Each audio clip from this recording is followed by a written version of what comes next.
It's time for Security Now. Steve Gibson is here. It's another Patch Tuesday, and Steve has the deets, plus a look at more database hacks and, in fact, why Peace is in the business of selling passwords. And then we'll answer questions, 10 of them, from you, our audience. It's going to be a jam-packed Security Now coming up next.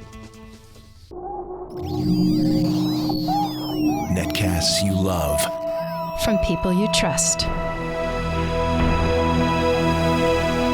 This is Twit. Bandwidth for Security Now is provided by CacheFly at CacheFly.com. This is Security Now with Steve Gibson, episode 564, recorded June 14th, 2016. Your questions, Steve's answers, number 235. Security Now is brought to you by Adobe Marketing Cloud, introducing audio white papers for marketing. White papers read aloud to keep you up to date with the latest trends and technologies. Listen today by searching Audio White Papers for Marketing on iTunes or visit adobe.com for more information. And by Harry's. For guys who want a great shave experience for a fraction of what you're paying now, go to harrys.com/securitynow and get $5 off your first order. And by audible.com. To download the free audiobook of your choice, go to audiblepodcast.com/securitynow. It's time for Security Now, the show where we talk about security now. And right now, like exactly now. Steve Gibson is here. He is the man behind GRC.com, a security guru for all of us, the man who discovered spyware, coined the term, and wrote the first anti-spyware program. But of course, he's well known for a lot of different programs, including Spinrite, the world's best hard drive recovery and maintenance utility. And he joins us every week to talk about stuff in the security world. How are you doing, Steve? So, hey, great to be with you again, as always, my friend. Lots of news to talk about, although after 2 weeks of the IoT infancy, we're going to do a Q&A. Oh, boy, there's some fun stuff in here, including an amazing utility for Windows users that I was turned on to by one of our listeners that I didn't believe it until I checked it out this morning. So it's like, oh my God, this works. Anyway, we've got the news of Symantec's purchase of Blue Coat Systems, which has got a lot of people concerned because these are the people that do the man-in-the-middle SSL TLS decryption on the fly. There was a bad Chrome bug that we never knew we had. Some more news from the hacker who calls himself Peace. That's kind of fun. Let's Encrypt had a little bit of a mistake with their mass mailing. It's a bug that I just love that we're going to talk about. Another little concern that arose over Microsoft and telemetry in a surprising place. And then I want to briefly talk about some science fiction and sort of amend some snarkiness that I've been self-conscious about, and then get into our Q&A. So a great podcast. The snarkiness amendment. That sounds like fun.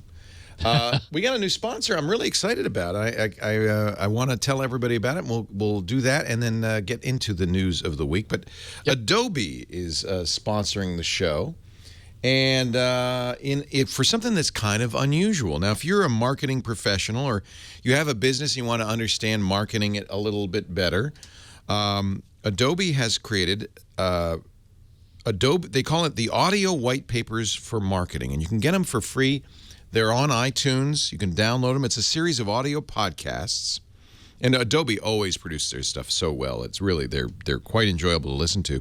But if you're a marketing professional or a business owner, or you just want to know what the latest in marketing is, this is a great free way for you to find out more. Some of the topics, and I'm looking at the iTunes page for this, but if you just Google Audio White Papers for Marketing, you'll find it right away. It's right there on iTunes, and you can download it. And look at the reviews, some very positive reviews. And I'd never heard of the concept of an audio white paper, But this really kind of shows you how valuable this could be, because they cover individual topics in great depth from really experts in the area. Things like learning the differences between interaction metrics, engagement metrics, and value metrics that help you figure out what part of your creative and marketing efforts is working and how.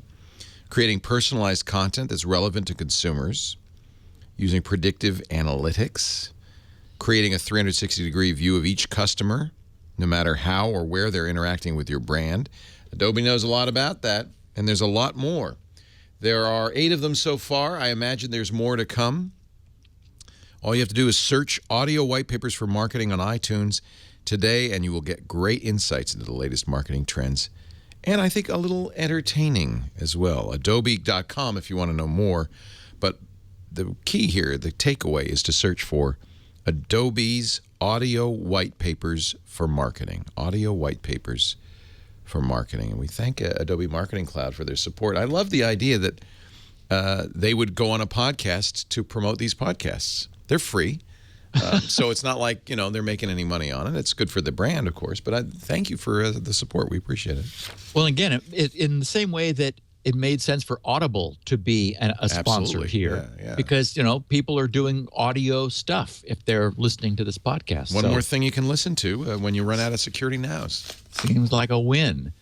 Yes, because despite requests to the contrary, once a week is all I can do.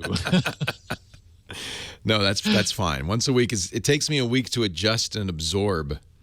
So 2 things happened while I was assembling this. And the first is that this is the 14th of the month, which is a Tuesday, meaning that it's the furthest into the month that it's possible to have the second Tuesday, which of course means patches for Microsoft and Adobe nominally, because that just dropped. And in fact, my system still, my Windows 7 machine, it's been on for an hour. It's still like checking for updates. So I don't know.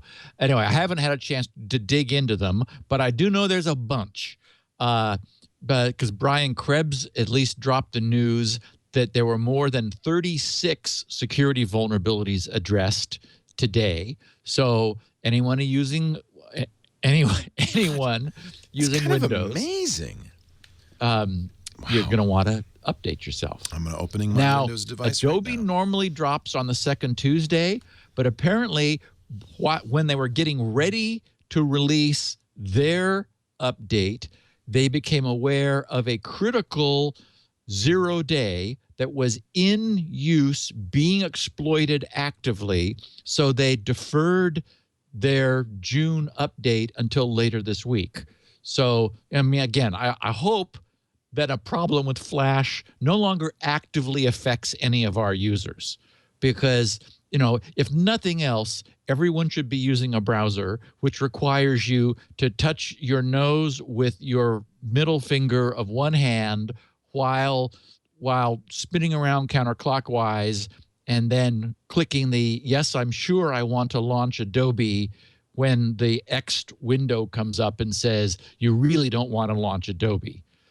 In other words, our listeners, it's hard to imagine anybody at this point could still be caught out by an Adobe Flash problem. So because, we're on the way of saying goodbye to it. HTML5 is a replacement, and it's only legacy at this point. I still haven't installed it on my Linux box. Probably will never do so. Don't need it. Yeah. Yeah. It doesn't run on any of my iOS devices, right. And I just seem to be fine. We've survived somehow for now 9 years without it. Yeah. There's one really neat site, nutritiondata.self.com, and I'm so bugged because they have these cool little graphics, which are Adobe applets, which show like the amino acid spread of whatever you're looking up. So it's a big database site, nutritiondata.self.com. Really neat. But unless you've got Flash, you get a much smaller view and much more useless, much less useful view. Oh, the other thing is a cool triangle where it's got protein, carbohydrate, and fat on the three corners, and it's sort of and different colors. And so there's like a spot showing you where, what the ratio of fat and carbohydrate and protein is for anything you look up, like, Carl's Jr. hamburger or something. I mean, like, they've got all kinds of stuff like that, But again, without Flash, and I keep waiting for them to like get their act together and redo this without Flash. The other piece of news that just happened this morning that I knew you, Leo, would find interesting, and our listeners too, is that this morning the court ruled upholding the net neutrality rules. Yeah, I saw that. Yeah, it's good news. Yes. So and this was a federal appeals court that upheld the effort to make the internet service providers treat all web traffic and more broadly internet traffic equally, which of course delivers a major defeat to the cable and telephone companies. This will appeal it, of course, to the Supreme Court. So it's going to be a Supreme Court case. Yes, in fact, AT&T immediately announced that it would appeal the ruling, saying it's always expected the issue to be decided by the Supreme Court. So it's like, okay, fine. We knew we'd lose. Yeah. Right. We knew this. It's okay. Which, of course, at this point, with the court sort of 4-4, missing the ninth deciding vote, at this point in the year, it probably wouldn't happen. So essentially, it may end up coming down to who wins the presidential election. Yeah. Well, what's going to really come down to, and of course AT&T and everybody, Comcast, are expending a lot of money at this point on Congress members, because ultimately, even if it fails in the courts, they expect Congress to, because FCC can only do what it does at the behest of Congress. Correct. To rein in the FCC, and that's the thing we got to watch out for. I'm glad the courts agree, though. So, okay, this is interesting. The news came out, when was it? It was weird because it was like Sunday, and I thought, what news happens on Sunday? But Symantec purchased Blue Coat Systems for $4.65 billion. Now, Blue Coat are the people that make the carrier grade, which is to say very high speed, high performance, like NSA, FBI kind of stuff. I mean, like those are their customers. SSL, TLS, man-in-the-middle gear, which is used by corporations and governments in order to intercept and decrypt otherwise encrypted connection traffic on the internet. And what's interesting is that Bain Capital, we all remember Bain Capital from the previous election. That's Mitt Romney's venture capital firm.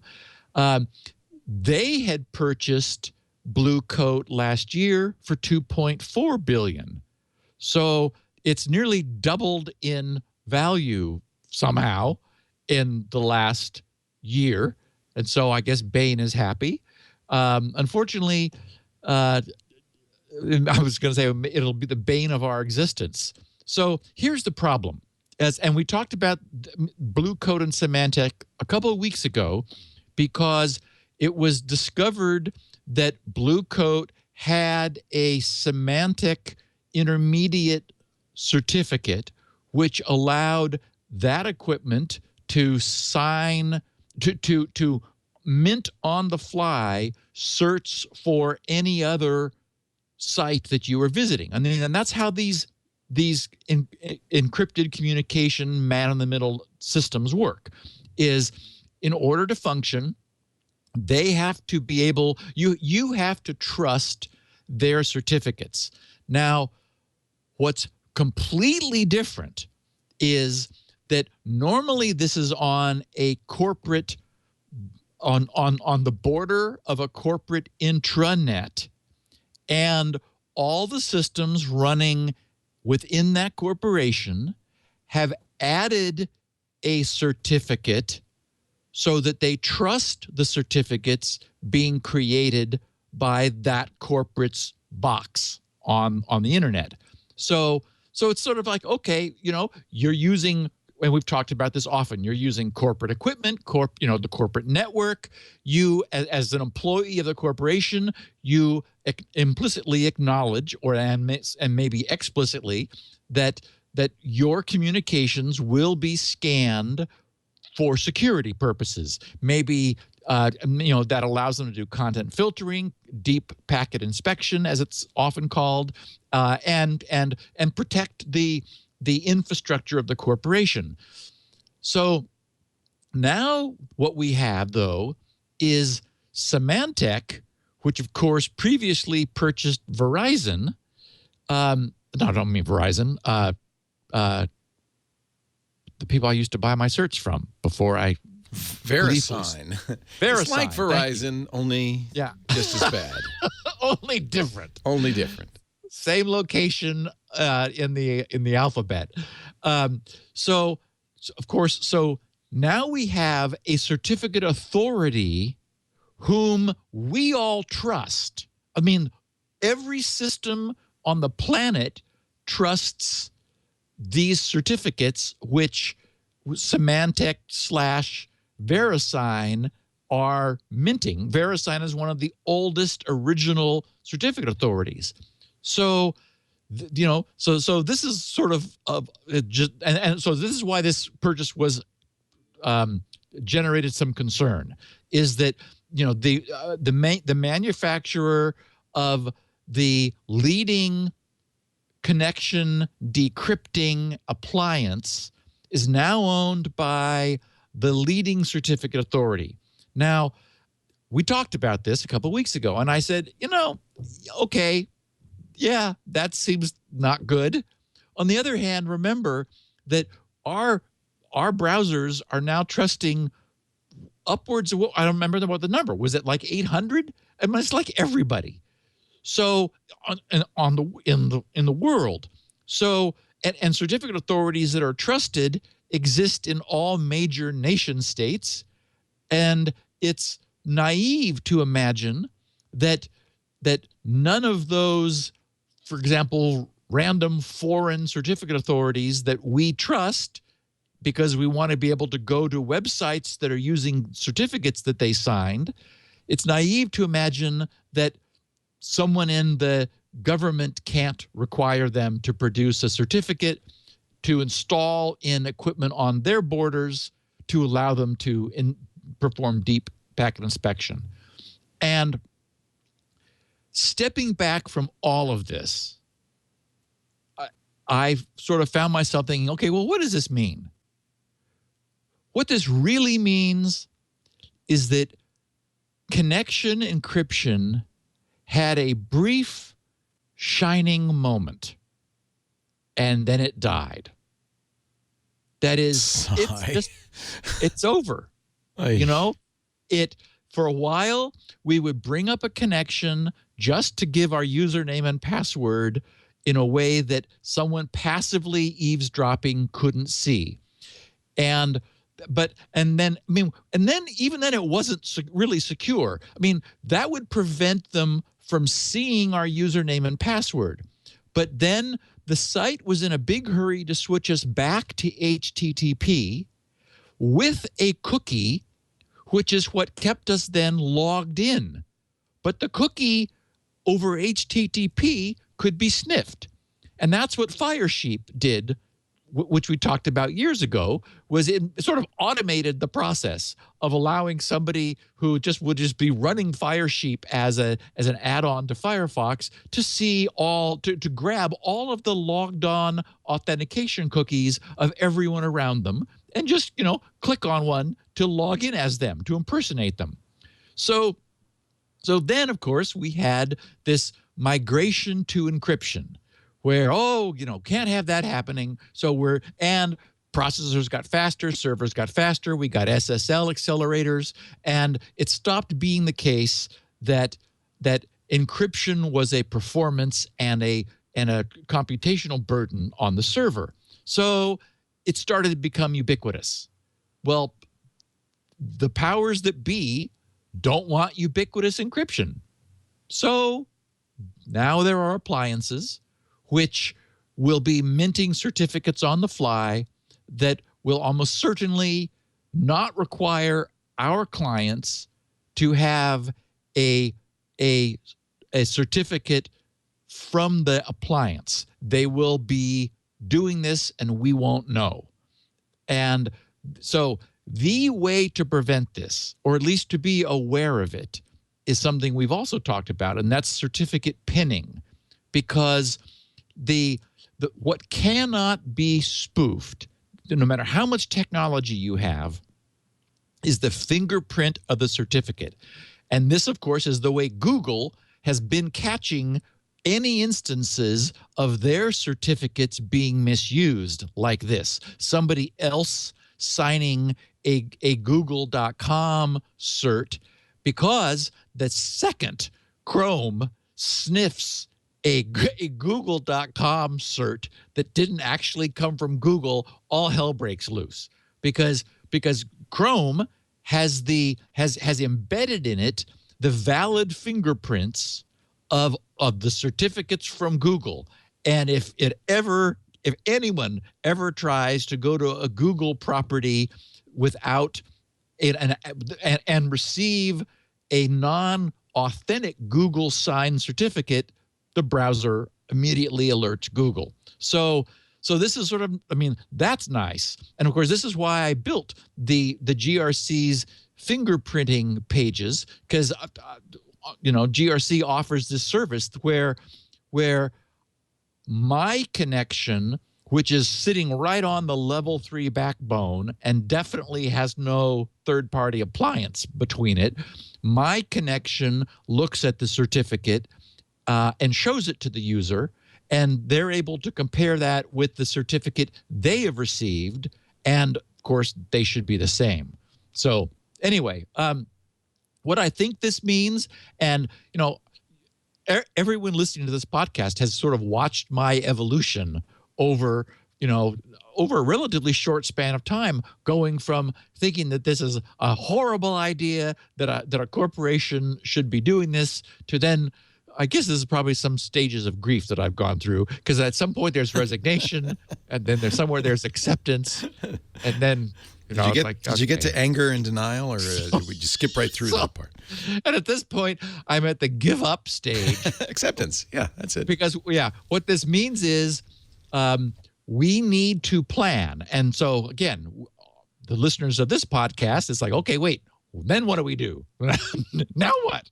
So things that we've been talking about for years, like TNO, trust no one. It means that you yourself encrypt something, and you absolutely put no trust in the encrypted channel. And actually, later on in the Q&A is an interesting thing that I failed to mention about Squirrel is that its technology is so strong, you don't need to protect it with encryption. In fact, we had until recently in the spec, you could use SQRL : / or QRL : / meaning not secure. And it doesn't care, because it's completely safe against a man-in-the-middle eavesdropping attack. It's that cool. good. That's really cool. Yeah, it's very cool. So anyway, Symantec owns Blue Coat. They say it's beefing up their corporate enterprise offerings, and I'm thinking, yeah. And so it'll make it much easier to deploy this technology in a corporation, because I'll be very surprised. I mean, there's no law that I'm aware of that says Symantec. Well, no, there probably is. There's probably the CA Browser Forum would look down big time on Symantec simply supplying certificates for that hardware, which was going to be implicitly trusted, because what that would, it would be Mozilla and Google and so forth. It would be the manufacturers of the clients that implicitly maintain the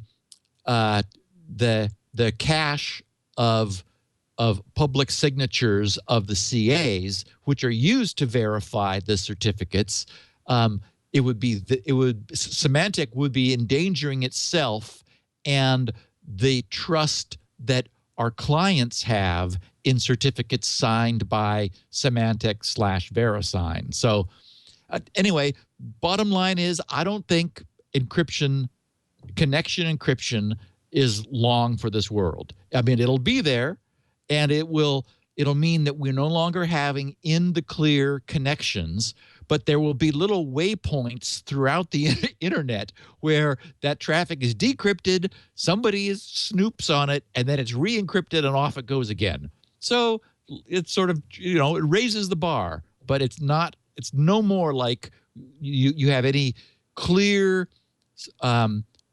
reason to firmly believe that end-to-end encryption is provided by standard off-the-shelf TLS with the public key crypto system, that's going to be safe. There's no reason to believe that anymore, and lots of reason to say, don't think so. So we'll need to do something for ourselves. Without any of us knowing it, Google's Chrome browser fixed a frightening bug which existed in its integrated PDF viewer. The guys at the Talos group of Cisco identified a problem with JPEG 2000 image rendering, which is the image renderer built into the Chrome's integrated PDF viewer. They notified Google and it got fixed.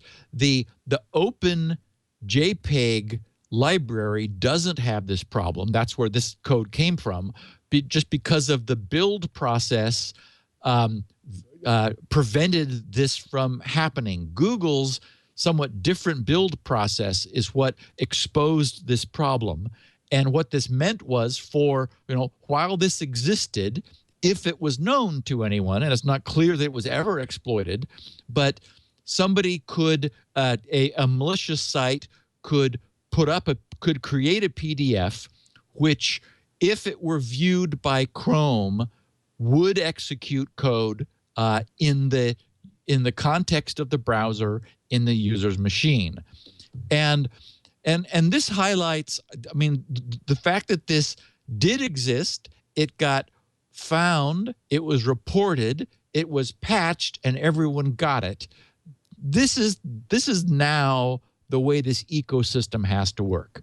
We've acknowledged that there are, within these very complex systems, no matter whether the code is open source or closed source, no matter how many people have looked at it, there are going to be problems. What we need is exactly this kind of system. We need a system where a researcher finds it, privately reports it, it gets patched, and then after and that patch is automatically pushed out so that it's removed from actual use in the field. And at that point, the researcher is able to say, look what we found, we know what we're talking about, and users are not put in danger, and the problems are solved. That's the model. That's what everyone has to do who is producing complex systems with this level of connectivity. It was controversial in the beginning. I remember when Microsoft first began to do this with Windows. It was like, whoa, you're not patching my system without me, deliberately knowing what's going on and inspecting it. And it's like, well, okay, now it's June 14th, 32 bad things have just been found and fixed, so make sure you update your system soon. It's the world we're in now. Well, I've just finished updating Windows. It didn't take all that long. What, about 20 minutes? And as a matter of fact, you mentioned it, and I'm looking at now. It did say 11 important updates are available and 1 optional. 77 megabytes. So you know what that optional one you're going to love is this thing called Windows 10. You just got to adore it. But don't worry, you don't have to do anything. We'll take care of it from here. Just give it a try. You'll love it. You're going to love Speaking it. of which, we're at 1,150,000 downloads. That's It's amazing. slowed down now to only 20,000 new ones a day. Oh, my God. That's amazing. I meant of Never 10, of course. Yes. Okay, so we talked in the last couple of weeks about this hacker named Peace. Apparently, that's short for peace of mind.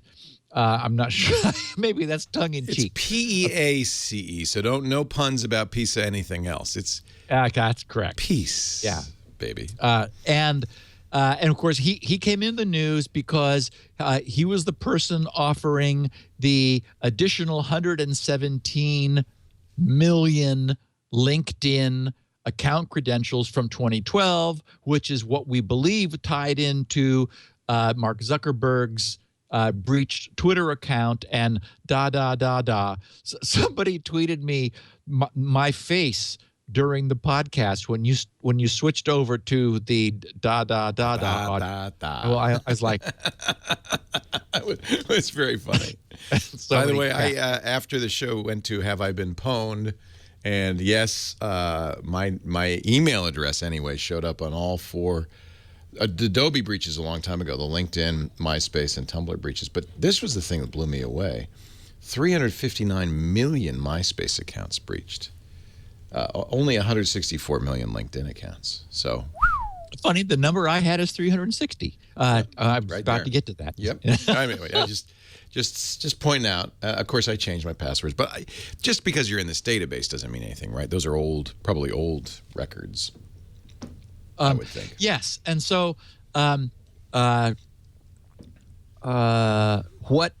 he was back in the news because he has now offering 51 million account credentials obtained from iMesh, which was a peer-to-peer file sharing service started in 2009 that just shut down last month. And these contain email addresses, usernames, passwords, IP addresses, location information, and other information on users. Now, the good news is they were all hashed and salted. The bad news is, unfortunately, they used MD5. Oh, well. Which produces a short hash and is highly accelerated on many GPU platforms. So it just doesn't pose much of a barrier for anyone wishing to reverse those one-way hashes. All of that data, the 51 million accounts, are currently on sale on the dark web for half a Bitcoin. And when I saw that half a Bitcoin was $335, I went, what? And I went over, and Bitcoins are now like, $650. So Mark Thompson is a happy camper, happily cranking away, and no longer has to pay for heat. As a consequence of all of this, well, it is getting into the summertime, so I don't know what happened, what that does. Now he has to pay for cooling. And there goes all that Bitcoin riches. So, as a consequence of peace of mind being in the news, Wired reached out to the editors at Wired, and posted a message in the dark web forum. It's called the Real Deal Marketplace, and said, hey, we're Wired Magazine. Would you be willing to talk to us? And they arranged some secure IMing and decided that, and this Peace person said, yeah. So we know a lot more. First of all, there is a seller rating system on this Real Deal Marketplace where the seller Peace has a 100% satisfaction rating. He does good work, that Peace. He does good work. A++ feedback and comments like follows up with questions and delivers promptly. So, when you're looking for 167 million user accounts from LinkedIn, this is the guy you want to go to. So He does have a growing inventory. Currently, 167 million user accounts from LinkedIn, 360 million from MySpace, 68 million from Tumblr, the 51 we just talked about from iMesh, also 71 million from Twitter. And then also there's a Russian social media site called vk.com. He's got 100 million of those. So we learned a few things during this conversation with Wired. And we also have the garbage trucks. You want to take a break here? It's up for a to second? you. Sure, I'd be glad to. Why do not? Let's go. Let's all go shave. Sunday is Father's Day. I think a lot of people forgot. I know Megan Maroney was kind of yesterday. She's saying, "No, it's not." I said, "Yes, it is. It's Sunday." If you're one of those people who forgot, maybe you want to go right now to harrys.com and get a lovely Father's Day package. I had it here. I guess I must. I need to buy some more blades. I'm glad you reminded me. Yeah, Harry's is awesome. We've talked about Harry's before. They make high-quality, high-performance blades at their factory. They own the factory in Germany. They're made by shaving experts. The flex hinge, they're state-of-the-art. Contours to your face. It's got an aloe lubricating strip, so you get a smooth finish. But here's the point. It's a great shave, and it's about half the price of leading brands. You get all the benefits, but half the cost, because they're essentially selling factory direct to you from Harry's. I'm a big fan. I know Steve is, and we've talked about Harry's before, and I'm just wondering, have you taken advantage of our deals? You got to go. Over 1 million guys have made the switch to Harry's now. It's an easy website. You can place an order in just 4 taps on their new iOS app. So, Steve, this would be a good time, want to get some blades? Download the iOS app. That way you can get it right away. I'm a Winston lover. That's the Winston set. Beautiful metal handle, curved. It's gorgeous. Feels good in the hand. Steve says, no. We sent him a Winston. He says, no. He got the Truman. He likes the kind of the soft. And now, by the way, I don't know if you have the latest Truman. They have nice soft touch rubber now. That's really nice. I re-gifted. Yeah. You re-gifted? That's fine. You can re-gift. Harry's is a great gift, actually. Father's Day. I don't know if it's too late.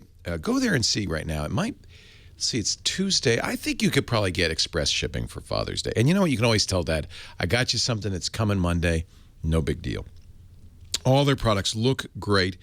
And they also have now, and I've got to order this, because as everybody knows, you don't want to get sun. And they now have a non-greasy, lightweight daily face lotion that's SPF 15. It will hydrate. It will protect. It is summertime. Now is the time to consider your skin. It's an important asset. You don't want to look all like a wrinkly old elephant when you're my age. Go to harrys.com. That'd be another great gift for Dad. And all is shipped right to your door.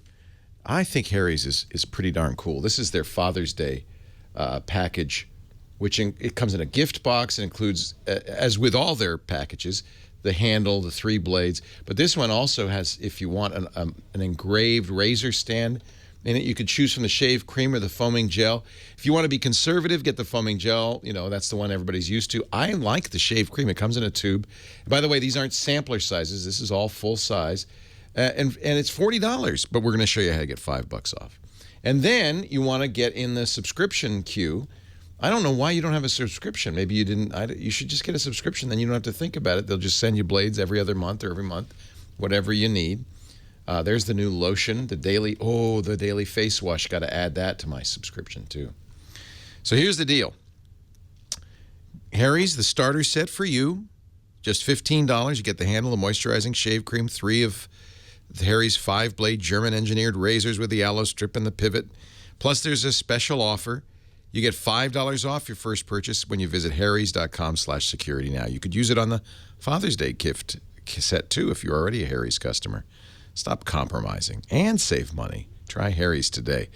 Harry's, harrys.com/security now. $5 off and orders over $10 free shipping in the United States. And you're going to love it. Harry's.com. Steve and I are happy Harry's or unhairy Harry's users. Actually, Steve's got a mustache. So I just bought 16 blades, and you see how fast that is? How easy? Boom. Yeah, and I was able to use free shipping, but they do, if you pay more for shipping, you can get them. I just checked here on the 14th, either on the 16th or the 17th. Yeah, so you get plenty of time for Dad. It would be possible to get them in time for Dad. Yeah. Nice. All right. Okay, so during this conversation with the IM conversation with Wired, the Russian hacker peace said, of mind, peace of peace whatever. Of mind. Yeah. Said, well, and so they were asking, like, okay, what's the whole deal here with selling these blocks of stolen, hacked, whatever? Are they asking him why he does it? Well, like sort of like what's the background? And he said, well, these breaches were shared between the team and used for our own purposes. Oh. During this time, some of the members started selling to other people. The people who we sold to were selective, not random, or in public forums and such, but only to people who would use the data for their own purposes and not resell or trade. However, after enough time went by, certain individuals who had obtained the data started to sell it in bulk, $100 for 100,000 accounts, etc., to the public. After noticing this, I, writes Peace, decided to start making a little extra cash to start selling publicly as well. So then Wired responded and said, well, why didn't the crew want to sell the whole collection earlier? And Peace explained, it is not of value if data is made public. We had our own use for it, and other buyers did as well. In addition, buyers expect this type of data to remain private for as long as possible. There are many databases not made public for that reason and in use for many years to come. So Wired says, that's interesting. What was, isn't that? Yeah. Wired says, well, what was your own use for it? How are you able to make more by selling the data privately? And he said, well, the main use is for spamming. There's a lot of money to be made there. So that's just the email address they're selling. Yeah. Well, no, using their accounts for spamming. Correct. Yeah, okay. He says, as well as in selling to private buyers looking for specific targets. As well, he says, password reuse, as seen in recent headlines of account takeovers of high-profile people. Many simply don't care, as he writes, to use different passwords, which allows you to compile lists of Netflix, PayPal, Amazon, etc., to sell in bulk. And then he finally said that, they generally get somewhere between 15,000 to 10, and sometimes down to as few as a couple $1,000s for a list. But so really what was interesting was that there's more going on than is revealed publicly. We're notified of major breaches. Obviously, one means is when the company recognizes itself that there was an APT, an advanced persistent threat of some sort. The other way is when the evidence demonstrates somehow the data got away from them.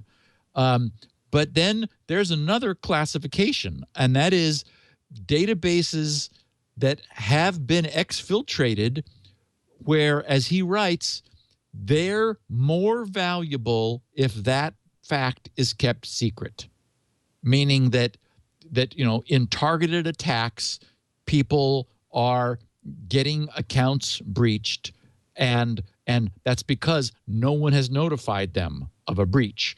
The site may not realize that it's been breached and had all of its passwords taken.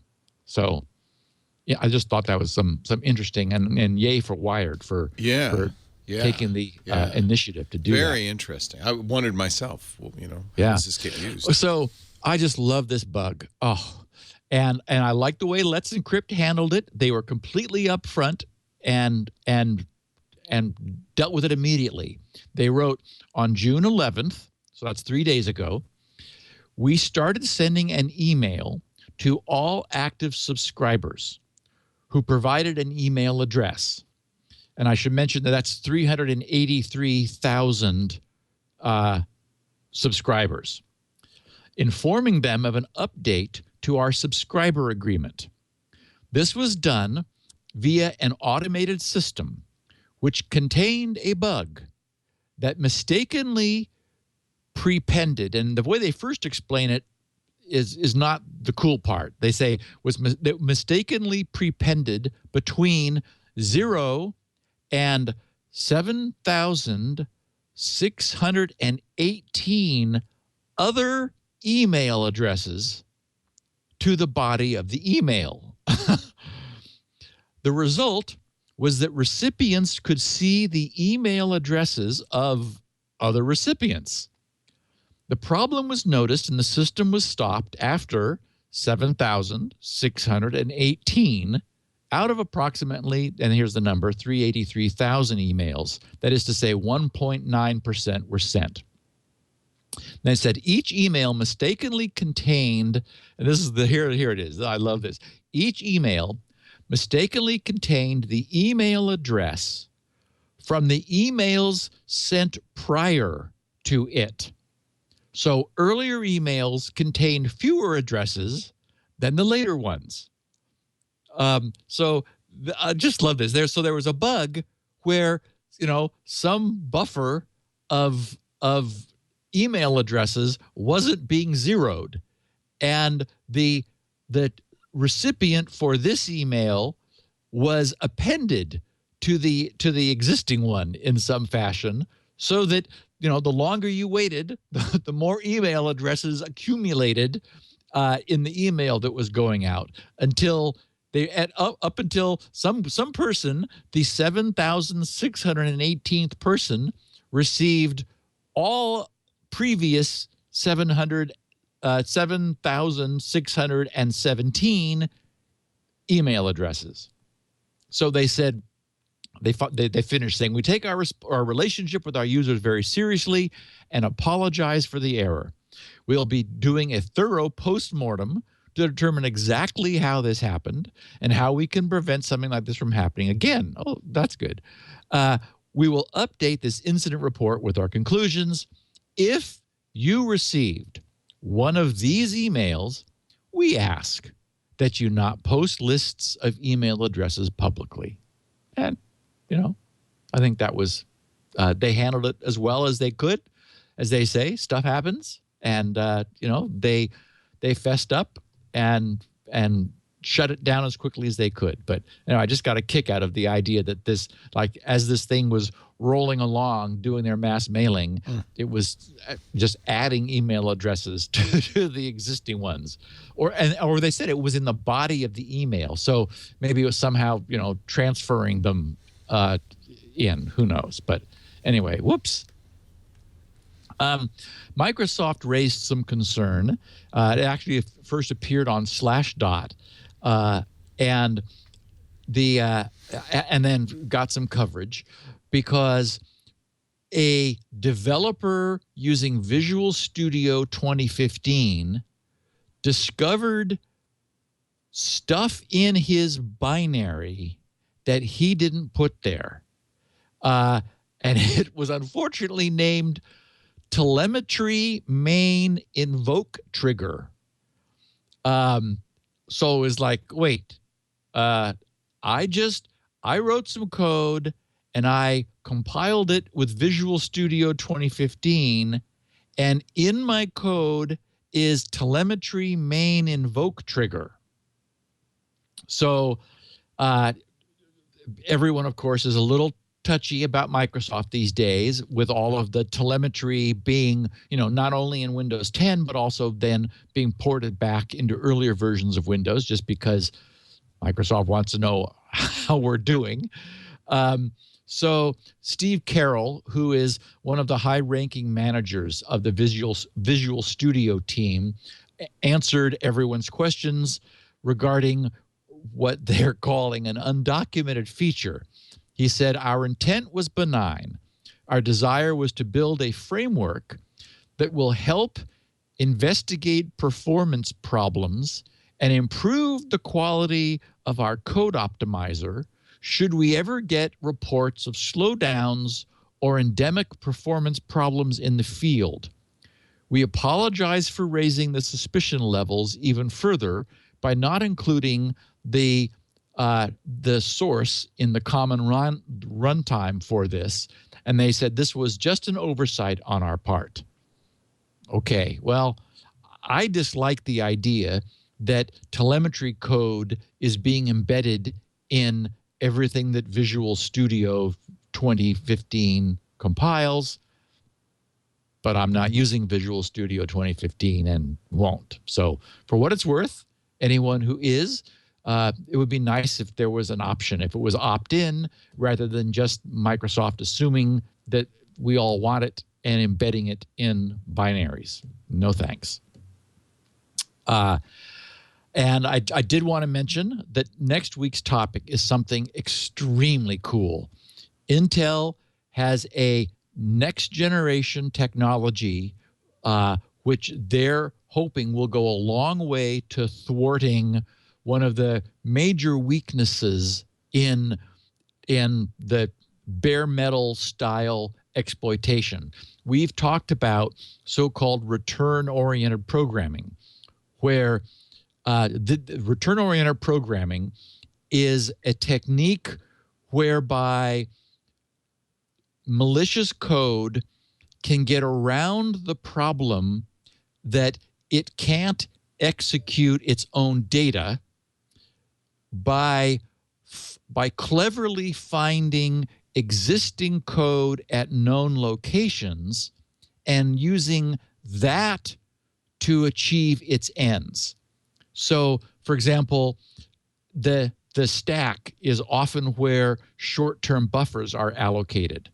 And one of the tricks of old was that you would say like this JPEG 2000 problem is that the system would fill a buffer with data from the JPEG image, and then that buffer would be on the stack of the system, and then a mistake in the JPEG interpreter would allow the instruction pointer or the processor to jump into the stack and execute the data as instructions.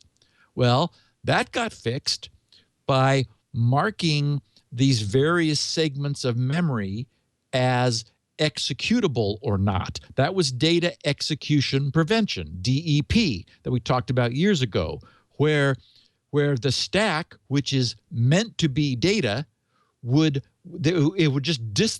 processor hardware would disallow executing any memory marked as data. So then what the bad guys did was they said, okay, they looked around in the kernel and found little snippets of code that, like at the end of a larger subroutine, might only be a few instructions that would do something useful. And because it was already in the system and it was actually code, that couldn't be protected with data execution prevention. It had to be executable. So they would jump to that location toward the end of a subroutine and get a little bit of work done. And then the return instruction at the end of the subroutine would jump back to them. Then they would jump somewhere else into some code, probably in the kernel somewhere, and get a little work done. Okay, so then the way to thwart that was address layout randomization, ASLR, address space layout randomization, where we started scrambling up where things were in memory so they weren't always at the same known location.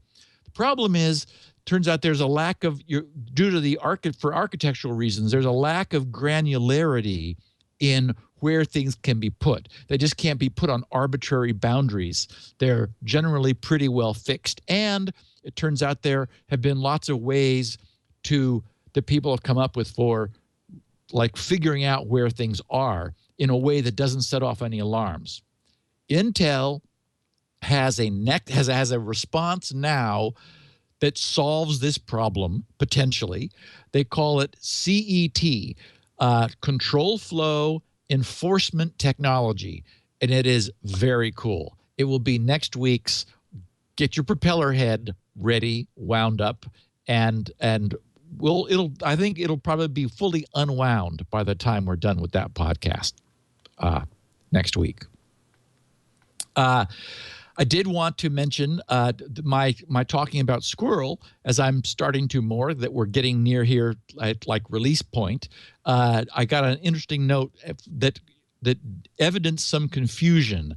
Chris M. in Tennessee asks, he says, "Hi, Steve. Love the podcast. I'm proud owner of Spinrite. I have a question about Squirrel compatibility." Oh, so yeah, Squirrel compatibility. He says, "Will all websites work with it? Or will each individual site have to turn something on for it to work? Does it work with applications, or is it solely a website thing?" He said, for example, will it work with the Dropbox or Google Drive applications on Windows? And he says, "I got excited when I heard you talk about it, but then I started thinking that I misunderstood what it was." So, Chris, and anyone else who's wondering, it does require that Squirrel be supported by the website that has chosen to offer it for login. The good news is that the credentials it is storing in order to do its job are small, and all of the work essentially is done in the client. The server side just performs a single cryptographic operation, just the signature verification. So the implementation on the server side, and this was all deliberate, that we wanted to keep the complexity in the client, because we only have to make a few of those. We need, my client for Windows that also runs under Wine, and so Linux and Macs can use it. I'm sure we will get native clients for those platforms. Jeff's had his iOS client running for some time. Ralph had the one under Android, and there's some guys working on their own Android clients. The point is, we need very few clients, but those few clients can run on many, many more servers. So we wanted the server side to be very simple and essentially minimal. And so the idea is that it needs to store only a little bit of data per user and just perform a signature verification is the entire burden on the server. So it is unlike a password manager, for example, where the password manager manages passwords, and either you remember your password or you use the password manager, but there was no server-side implication. Squirrel does have a minimal server-side impact, so servers will need to decide that they want to support Squirrel. The flip side of that is they don't have to protect their databases. We spent a bunch of time so far talking about Peace and all of these credentials that he's exfiltrated from systems and the vulnerabilities. We're constantly running around having to change our passwords when we find out that some major site has had a breach. All of that goes away. It doesn't. The websites no longer even need to keep those credentials secret as a consequence of the way Squirrel works. So it has the potential of solving not only the problem from the user standpoint, but it completely removes the burden of having to keep these secrets secret from over on the server side, and that's huge. Another reason that I think we'll probably see some adoption driven. I wanted to mention we were talking about Let's Encrypt a minute ago and the email screw up that they had. I had an amazing experience Saturday evening. 7:30, Sunday evening, 7:30. I was, as I mentioned to Leo before the podcast, I was bringing up a new server for GRC and got to the point where it was all working under HTTP, and I needed to bring up encryption. And I thought, I need a certificate. And I use, as everyone knows, DigiCert's certificates and services.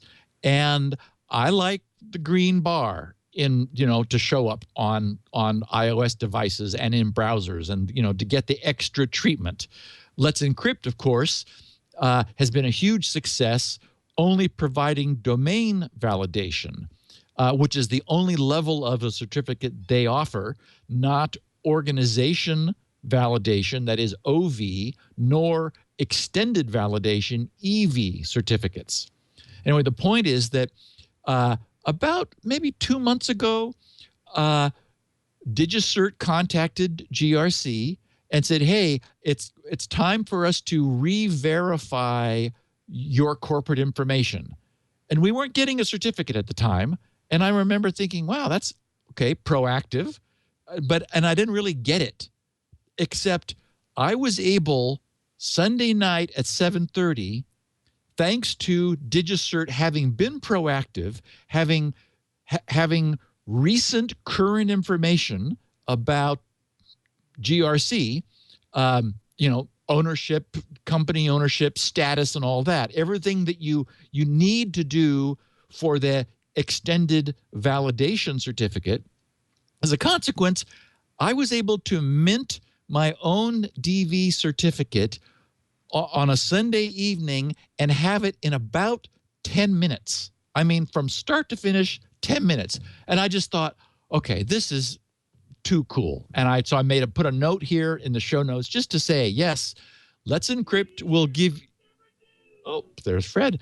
Let's Encrypt. I forgot to mute this iPad next to me, so it's been making noises during the podcast. I apologize.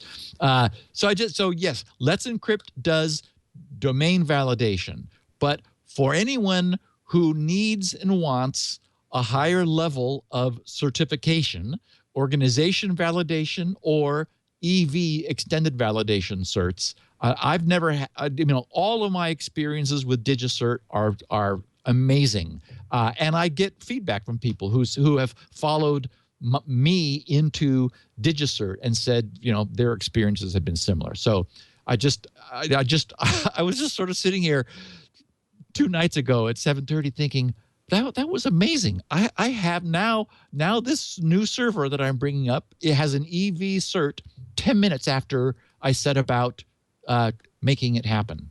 Wow. How the world has changed for the better. Maybe 6 weeks ago or so, I feel like I was a little bit snarky about something, and I wanted to correct the record. And this was with regard to the books by Richard Phillips, whom we've talked about before. He has a trilogy called the Rho Agenda, RHO Agenda trilogy. The Second Ship is the first one. In fact, he has a website, secondship.com. It's just like a web page placeholder there. And then Immune is the second book, and Wormhole is the third. Anyway, he then wrote a second trilogy, which is actually a prequel to the Rho Agenda trilogy, which explains where Jack and Janet came from. They're two cool, super secret spy people who are introduced to in the Rho Agenda trilogy. And so he goes back in time and he wrote 3 books there. And now he started on the sequel to the original trilogy. And the point is, I just reread all 7 of them. There's the original trilogy. I guess I started by reading the Jack and Janet, Once Dead, Dead Wrong, and Dead Shift. Then I reread Second Ship, Immune, and Wormhole. Then I read the Kasari Nexus, which is the first of the next trilogy. And I just had a ball. Leo and I were talking before the podcast about Peter Hamilton, and there's sort of a different style that they have, and what I felt I was a little snarky about was just being like, as if to say, well, Richards aren't as good, and I retract that completely. I just They're different. So much fun. Yes, for one thing, Peter's never written a short book in his life. And so like on the Kindle, it shows like little dots like for where you are in the book. And the Hamilton novels, if you load them in the Kindle, it rescales all of the dotting for all the other books so that they shrink down because Peter's are just all so long. So these are just they're fun. If you are a Kindle Unlimited subscriber, as I am, they are also all free. So if you're just looking for, if you haven't read them, then I can recommend them without reservation. I would start with the second trilogy, which is the prequel trilogy, starting with Once Dead, then Dead Wrong, then Dead Shift. Just because then you're reading them in proper temporal sequence, and then the Roe Agenda, and then into the next trilogy. The bad news is he isn't finished with the next trilogy. I think we get the second of the final trilogy later this year. So for what it's worth, without reservation, I know that people have read the Roe Agenda series before. I just found all of them. I just reread them all and really, really enjoyed them. Cool. And finally, a note from Dan Hankins in Scottsdale, Arizona, who asked an interesting question. I thought in the spirit of this being a Q&A episode, he said, does Spinrite mask impending catastrophic failure? And that's like, oh. Now, remember that we talked a couple weeks ago, another listener introduced the notion of zombie drives, where he kept saying, he says, drives keep failing and Spinrite brings them back to life. So they're zombies. They're like, life after death. And so Daniel says, I run Spinrite in maintenance mode or I guess he means for maintenance purpose. There really isn't a maintenance mode. It just fixes whatever it finds. He says in maintenance mode on all my drives a few times a year. Then I had a thought. How am I to know when a drive needs replacing? If Spinrite keeps fixing up a drive that's becoming increasingly marginal, the first warning I'm likely to get is when the frequency and density of errors overwhelms Spinrite's ability to correct them. At what point, he says, at that point, wouldn't I be left with a used up drive that even Spinrite can't fix? If I'm using Spinrite to keep my drives running smoothly, what should I look for to tell me when it's time to retire a drive? I thought that was a great question.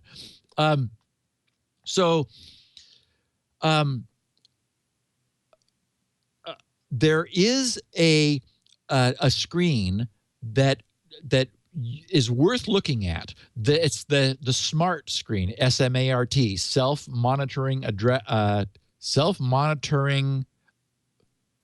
I always forget that acronym. S-M-A-R-T. It's not what you think it is. Self-monitoring something reporting I always want technology. to say and recovering, but it stands for S-M-A-R. Yeah, it might be and recover. No, it's not. No, it's not. It's not what reporting. you think it is. Yeah.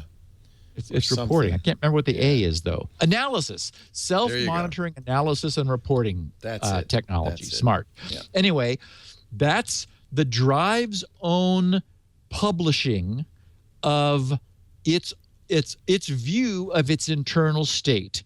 And so that's like metadata. That's drive metadata, completely separate from here's a sector, read it, give me that sector back, or no, here's a sector, write it, give me that sector back, read it. This is metadata saying how hard it was to do that. Did it have to work? how is its spare sector pool holding out? Those things show, and Spinrite will reveal them to you on that smart screen. So, Dan, while you're running Spinrite, you can just rotate through the UI and look at the different screens. Just go look at the smart screen. I have a page on GRC that completely explains with little highlights and call outs and bullets and everything, all of the different aspects of that SMART screen, so you can figure out exactly what it's showing you and how. And the point is that you're using it in maintenance mode. You're not having any problems with your drives. I would say, that's the ideal situation. If at some point you do have a problem, then Spinrite will probably fix it. But at that point, then you need to decide, okay, am I keeping this backed up? Would I be inconvenienced if it did suddenly die in a way that Spinrite couldn't recover? So there is sort of a gray zone where you need to think about, how much life support do I want to have Spinrite continuing to provide? Because at some point, you're right. If the drive is absolutely, positively determined to terminate itself, it will win that battle. Because ultimately it's it's the drive's responsibility to return data, and if it just refuses, nothing we can make it do will get it to work. And that's just smart. Well, Steve, I've got questions. You've got answers. But before we go, just take a break, have a cup, a little Joe, sip your Joe. And I'm going to talk about, since you mentioned the Rowe trilogy, I'm going to talk about Audible.com. And, of course, all of those Richard Phillips books, the Rowe Agenda novels, the sequels, the prequels, and all the above are available at Audible.com. And I'm going to tell you how you can get a book free. So, really, part of the challenge of this is how to get which book to get when you're going to get a free book. The idea is we want you to sign up for Audible. We know you're going to love it. If you love science fiction, Audible has become the best place to read science fiction.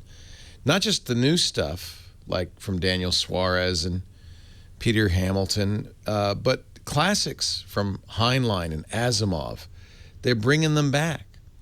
You could just spend your rest of your life listening to science fiction on Audible. Don't, though, because Audible has a whole lot of stuff. I'm reading right now a nonfiction book that I love. We interviewed Maria Konnikova on triangulation a few weeks back, and I love her book, The Confidence Game. It's about con artists and why we fall for them every time.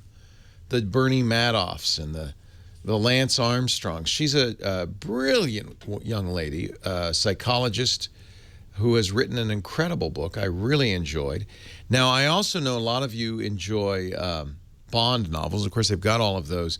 But I think it was Andy Ihnatko. It might be Paul Thurrott turned me on to this one. This is Ian Fleming's memoir, The Man with the Golden Typewriter.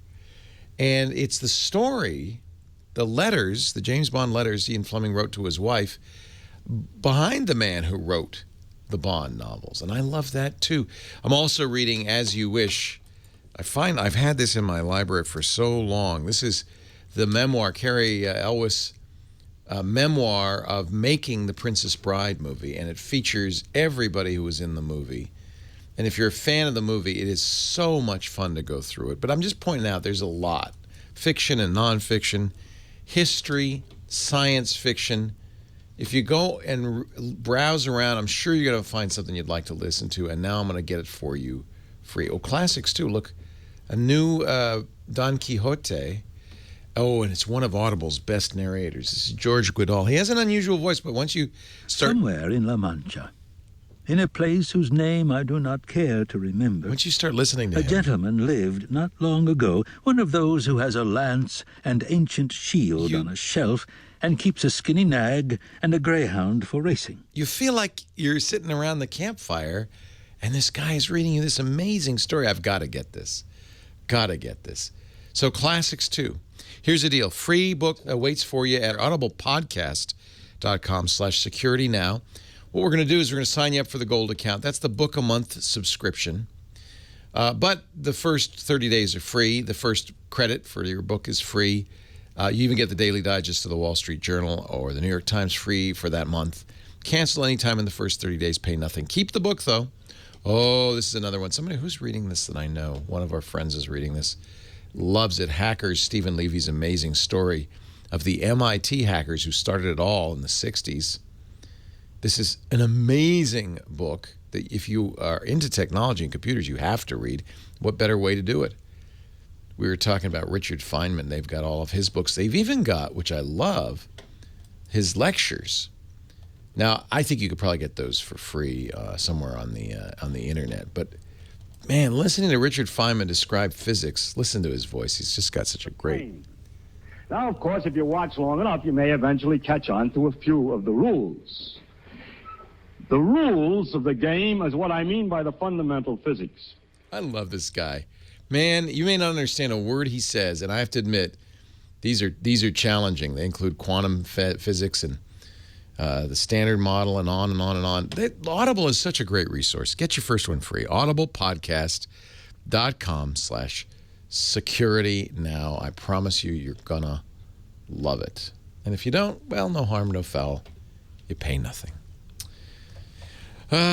Steve Gibson, it is time for a Q&A. Are you feeling smart today? Ready to go. Yep. Raring to go? Well, you chose the questions. You probably have had time to think about the answers, so I'm going to assume the best. This comes to us, first question on the Twitter from Scott Norris. He's at Scott Norris 2012. He says, I love this. Can a 6-digit PIN, numeric, ever be safe for online banking, even with other mitigations? What if the database were published, for instance, as we just described? I thought it was sort of an interesting question. That is, our first reaction might be to say, oh, no, there's not enough entropy in a 6-digit PIN. On the other hand, that's 1 in a million. Yeah. And so the point that I wanted to make is that the question really comes down to how that PIN entry is managed. That is, there's a 1 in a million chance for, if we assume the PIN was assigned randomly. So one concern is if the user is assigning their own PIN, then there's a problem because people are not good with random stuff. I mean, it's almost, it would be very surprising if the 6 digits itself were high entropy. If it wasn't something that the user chose thinking, oh, well, this really doesn't matter, right? So it was something easier than 6 completely chosen at random digits. So the one concern is that the actual entropy in user-chosen 6-digit pins is way lower than 1 in a million. So that's a reason that our multi-factor authenticators, like the one-time 6-digit authenticators, as we know, that's not really it. They are 6 digits, but we all remember that the 5th digit, or well, the 6th digit, I'm always numbering from 0, so it's technically. So one of those digits is incrementing to show to sort of perform better time synchronization, so we don't get a high level of misfires when the clocks are out of sequence. But if 6 digits are, for example, in an SMS message where it's not time based, but it's just it's we've texted you this PIN to your phone, what is it? Those are chosen at random. Then you've got literally full entropy, 1 in a million chances of guessing. So the point is that 1 in a million chances of guessing, if the system also has good lockout, is probably still secure. That is, if it just lets you guess constantly without limit, then we could say, okay, there's just not enough entropy there. It would be feasible for 1 million guesses to be produced, just exhausting the whole search space. But if after one or two mistakes, the system says, we're sorry, you're locked out until you then, provide some additional level of authentication. Yeah. I mean, just saying 6 digits isn't enough. It absolutely depends upon how the 6 digits are chosen and how the system that authenticates them behaves itself. But I could see something. I wouldn't feel comfortable doing it, but I could argue that, yeah, it could be made safe. Fair enough. Matthew, and of course, most of the chat, why bother? I mean, why not have a stronger password? Right. Matthew N. Dudek, who is at MN Dudek on the Twitter. Steve, I have a request for a podcast topic, or at least a Q&A session. Can you review BitTorrent Sync at getsync.com? I'm interested in how secure it is, but also how it works as far as how it uses the keys and identities and ports and network connections. Is it possible for the same key to be generated? Is the data encrypted as it's synced? And how does the user's identity factor into it? Thanks again for a great show. So, Matthew, you have asked a question that I have been asked so many times. And we've answered. And, well, I would dearly to the best love of our ability. to answer. Yeah, right. Right. And they even released a white paper about a month ago, which says nothing. Yeah. Since the very beginning, I was in touch with them. I made the mistake of starting up a relationship with their PR flack, and unfortunately, that's the best way to describe the guy. Then I started getting spammed with promotional nonsense about how wonderful this is, and I said, tell me how it works. Get somebody who can produce a specification. Now, apparently the protocol has been reverse engineered, because we did talk about it being available, that there being a compatible clone on GitHub somewhere. But what was beautiful about working with Joe Segrist at LastPass was that Joe said, yeah, here's how the entire system works. I mean, he even produced a web page that had readable JavaScript that demonstrated how the encryption decryption system worked, answered all the questions, published and produced all the information, which is what allowed me to say, okay, these guys nailed it.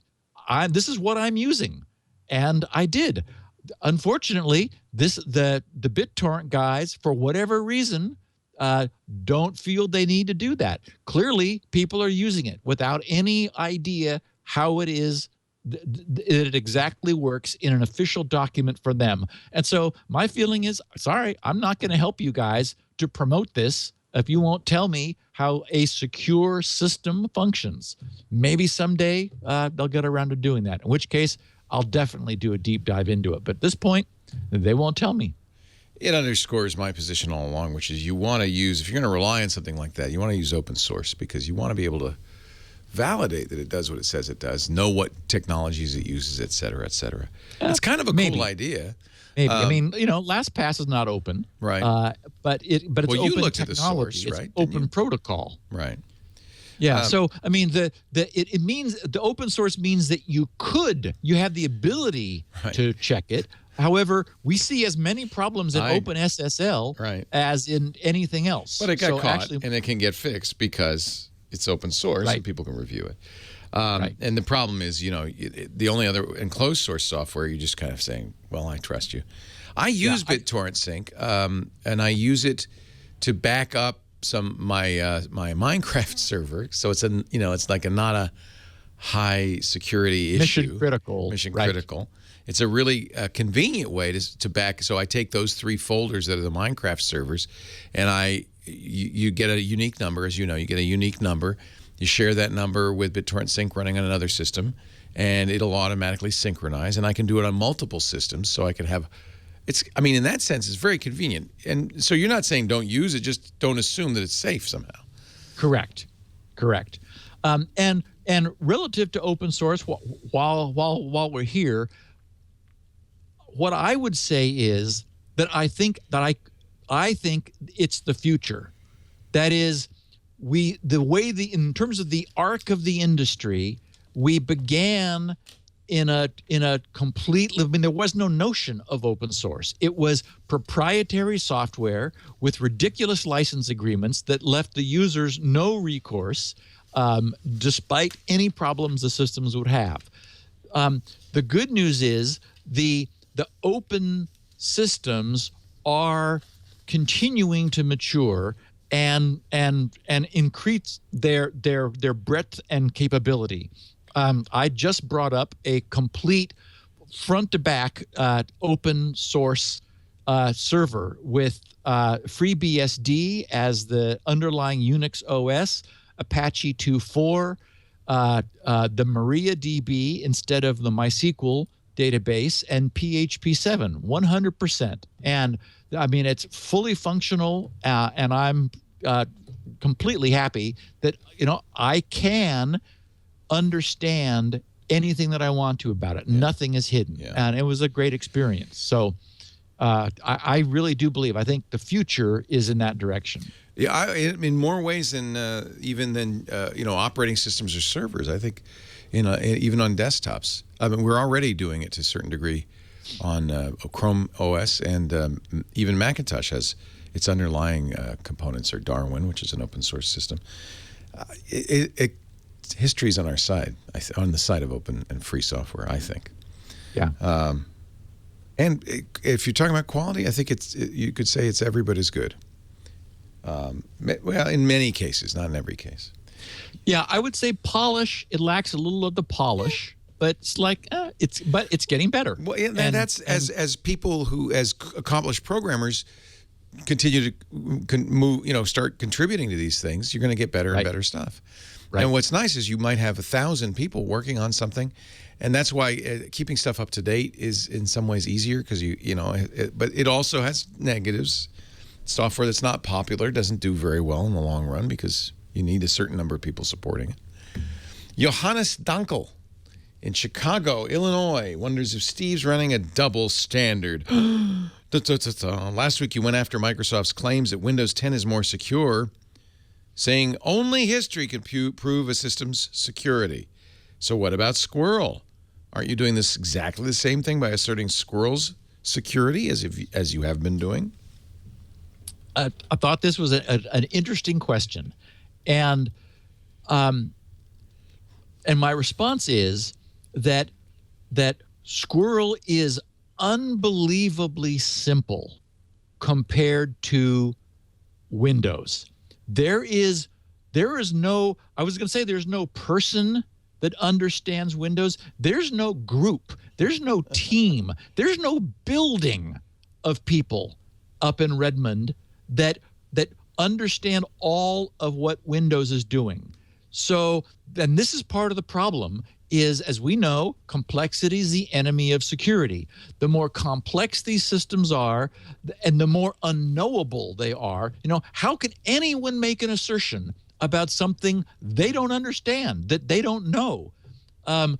Compared to, so Squirrel, by comparison, is drop dead simple. It is a few cryptographic operations, and what's very cool is there's maybe 20 or 30 other people who each individually understand the entire thing. So Squirrel is so tiny that an individual can look at it and say, I understand the whole thing.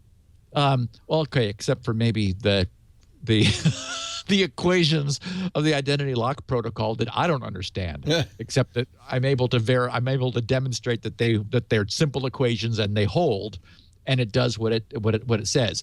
But really, that's the difference. And you'll also hear me say, as far as we know, blah, blah, blah, because that's what any responsible crypto person says, is you're always couching your assertions in, to the best of our knowledge, this is what we think, which is how I always try to address this. But the beauty of Squirrel is that it is so tiny. It is completely knowable and understandable, comprehensible by just one person. And there are many people who understand it completely and as deeply as I do.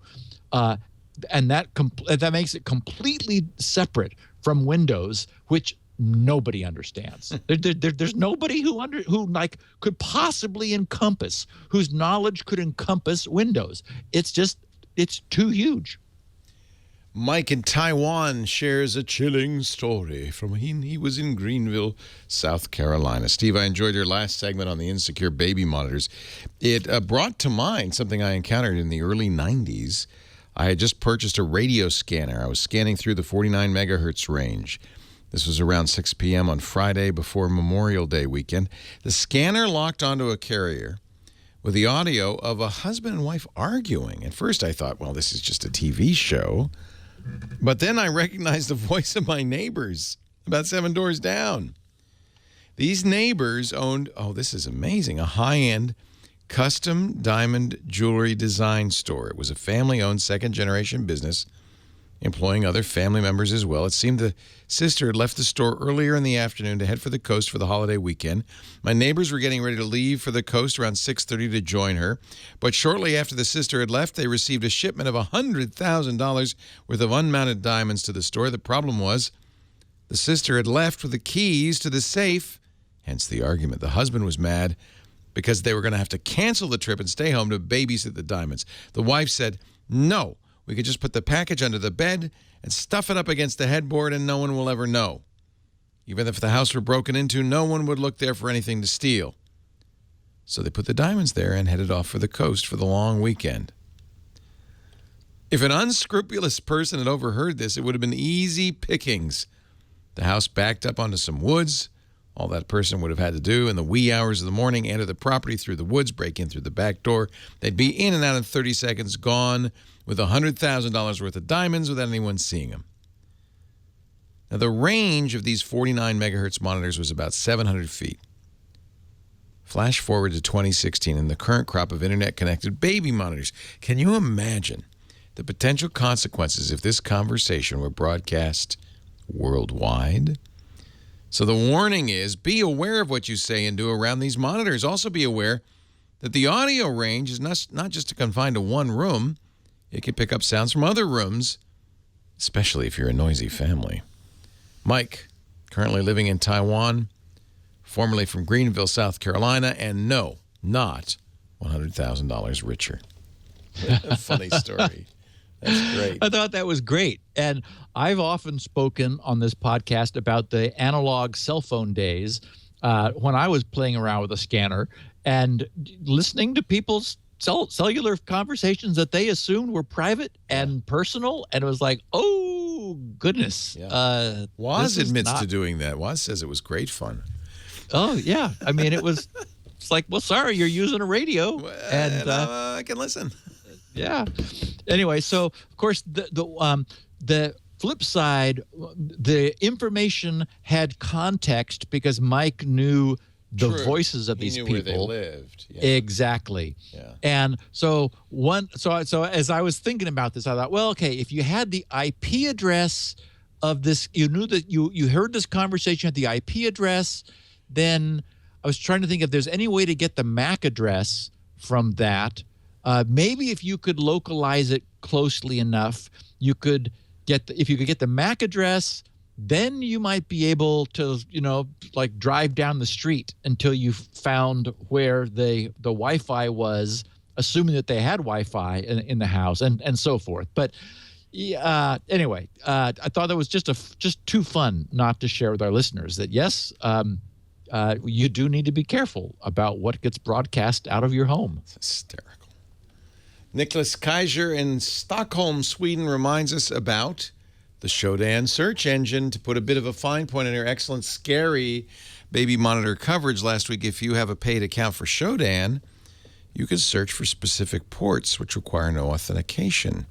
Images.shodan.io, paid version, search for port, 554, that's the RTSP port, and you'll be even more frightened. Wow. If you don't have the paid version, just type port 554 has _ screenshot : true. You'll still find them. Yes, some baby monitors are there, but a lot of other stuff as well. No one's seeing what's there right now would consider putting devices with known security problems online. So, we haven't talked. We've talked about Shodan a few times, and I've heard you mention it on other of Twit podcasts. I went there, and boy, has it matured. Yeah. It is nice looking, and I don't remember that it used to say the search engine for the Internet of Things, but it says that now. That and refrigerators, and it literally says refrigerators, and buildings and power plants, and they're clearly having fun frightening people with what their machine finds. And so what Shodan is, think of it as a port scanner for the internet. It's not just scanning port 22 or 23 or 25, for specific services. It's scanning them all across the 4.3 billion IPv4 space and indexing it. And so it's like, want to see what's on the real-time streaming protocol, port 554? Sign up, and we'll show you what we found. Do a lot of things use RTSP? Yeah, apparently a lot of cameras are using them to stream. Interesting. Well. Yeah. Sean Schwegman in Huntsville, Alabama, wonders about password managers. Mr. G, would you offer your opinion on what to look for when choosing an app for storing passwords? I currently use Keeper, keepersecurity.com. However, like most people, I have no idea what to look for regarding effective encryption methods and best practices. I can only trust what the developers publish on their websites. Would you please take a moment and talk about what security methods to avoid and or trust? So I thought this was interesting because apparently, I don't know how long Sean has been listening to the podcast, but our longtime podcast listeners all know, as I was mentioning before, that when I looked at password managers years ago, I was searching for information. I want to know how they work. And it was the founder and designer of LastPass who I was able to get the best answers from. So I chose them.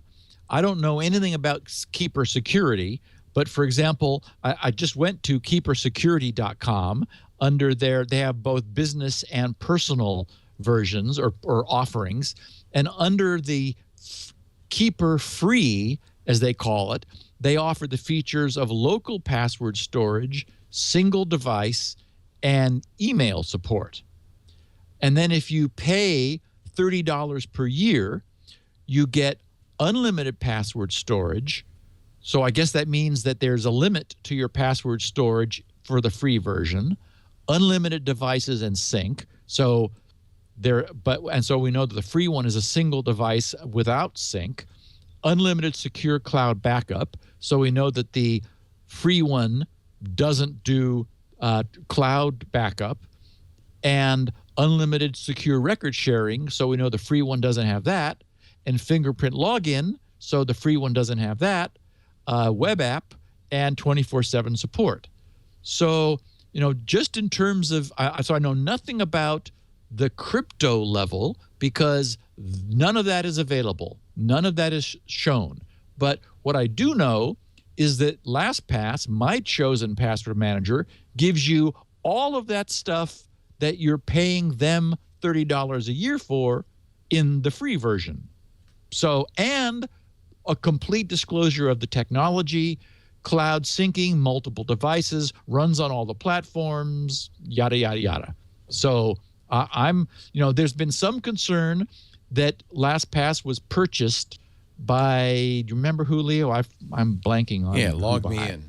That's right. By LogMeIn, we were a little concerned that Big Fish was buying Little Fish. Nothing bad has happened yet. Yeah, and I don't expect it. I mean, I think Joe is still at the helm, and the acquisition gives him more resources. So LastPass is my choice. And Sean, the problem is unless companies completely open their kimono and show us how their stuff is working, like BitTorrent, for example, with BitTorrent Sync, if they want to keep it proprietary, they can. But people who care about the details are then unable to audit what they're doing and recommend it. So I can't recommend Keeper Security, and frankly, just what they're offering is not comparable to what LastPass offers. There is an open source solution called KeyPass that a lot of people like, and you could at least verify those details for yourself on that. The interesting, I mean, if you're asking what attributes to look for, one of the things you and I have gone back and forth over is the trade-off between convenience and security. LastPass stores your password database on their servers, which is, of course, inherently risky. Not a big risk, but if their servers were compromised and somebody got all the databases, they'd be able to try to crack them, brute force them at their leisure because they'd have them. And that's a problem with a password vault. It's a single source point of failure. All your passwords in one blob. And so there are other password programs. I think Keeper might be one that offers this to allow you to deal with the details of syncing yourself. You don't have to put your blob on their servers. I know 1Password does it that way. And so for some people, that's more desirable. 1Password has other issues, which we've talked about. So, it's hard I think for an end user to know what to do. I mean, you can look at, anybody can say AES 256, but that's only a small part of the overall equation. Larry Hamid in Ottawa, Canada, wonders about trusting biometrics. Steve, I was wondering if you had any thoughts or would consider doing a small segment on biometrics. In particular, we've seen many biometric products and capabilities getting a lot of attention lately. These include behavioral biometrics, like the way you hold your phone or the way you swipe, etc. Others are wearables that monitor your EKG, your heartbeat. Some years ago, I was in the biometrics industry. Back then, we were bombarded with legitimate concerns and challenges regarding the accuracy of the biometric. Have things improved? To me, it seems strange that this sort of dialogue has been lost, as if it really isn't that important anymore. I'd like to know how the accuracy of a fingerprint system, for example, compares with some of the smartphone-based behavioral schemes that are being proposed. That's a good question. So,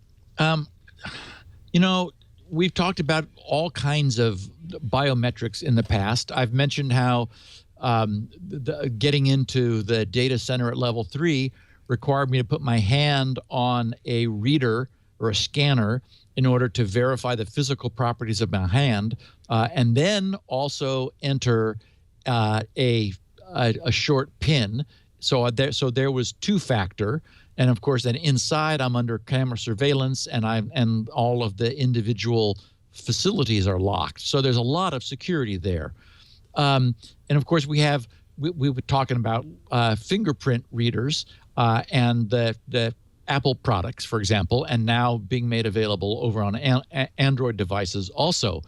However, what we often see is that these things can be spoofed. There's been some concern, for example, about this new facial recognition, which has become popular. But until that technology is actually able to do a 3D recognition to see that it's actually a curved face, what's been demonstrated is you just hold up a picture of the person and it unlocks, because it can't tell the difference between a picture and the real person. There just isn't the sophistication there. Similarly, we know we keep running across, no matter what kind of fingerprint technology it is, people invariably, create gummy bear fingerprint copies of various sorts and fool the fingerprint sensors. So something that's even weaker than that, like how am I holding my phone, or the specific timing of the keystrokes as I enter my password, those we would call heuristics, sort of seat of the pants rules of thumb, or weaker signals.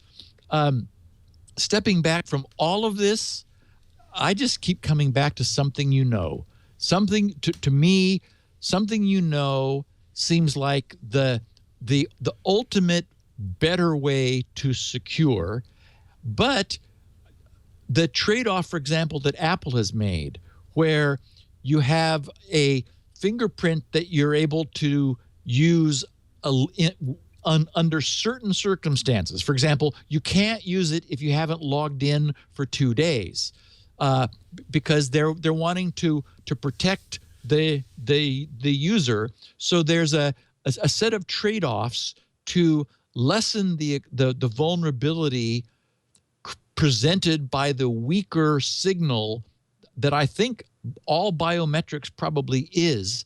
And if that fails, then you fall back to something you know in order to say, yes, this really is me.